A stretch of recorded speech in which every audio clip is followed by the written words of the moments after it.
Egypt is 4,000 miles north of the equator. 4,100 to be exact.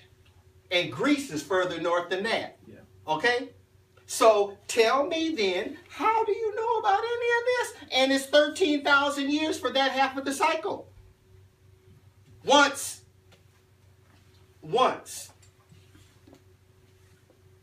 So that timeline is really important. I mean, it's really crucial in understanding what we are really in for.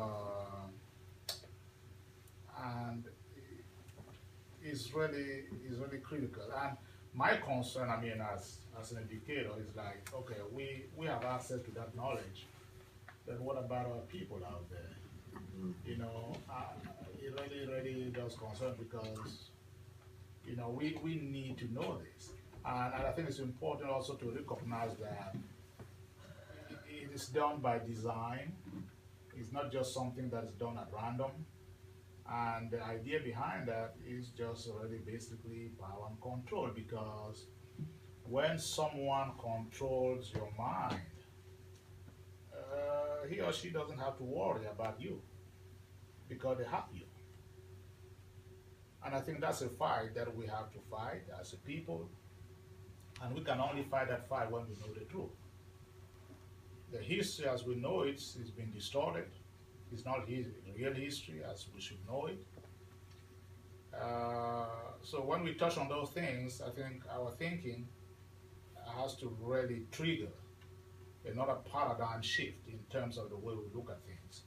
If the stellar core has lasted like 300,000 years, and then after that we have the lunar core, 50,000 years before we get to the solar core, where we tell the time by the sun. It's a long time. It's really a long time. And the only information that we have about ancient history, it goes up to maybe, I don't know, 6,000 to 10,000 years.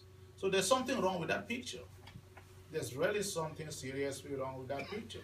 And I think it's important that we are conscious of it, so that we can eventually really understand who we are, instead of somebody telling us who we are. There's a big difference. And like I always say, knowledge is power, I agree. But really, real power is the ability of someone defining, is someone defining your reality and convincing you that that's your reality. If somebody were to come to me and say, you know what, Dr. Ngom, I just checked it out. You are really dumb. And you were born dumb, in a family that's dumb, and you are dumb. I have a choice. Either to reject it or accept that. Once I accept it,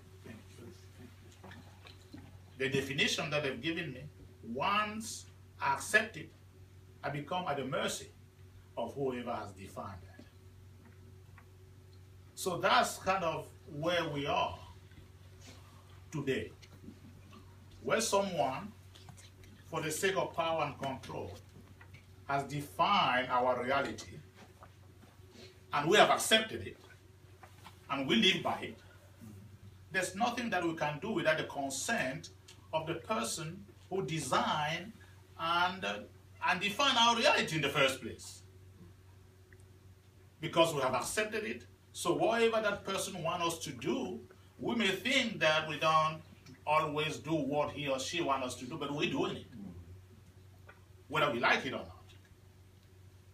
So in order to free ourselves, we have to free our mind.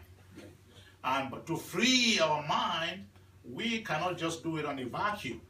We have to do it based on solid knowledge of our history. And that's why this is so important, the story that we're doing here.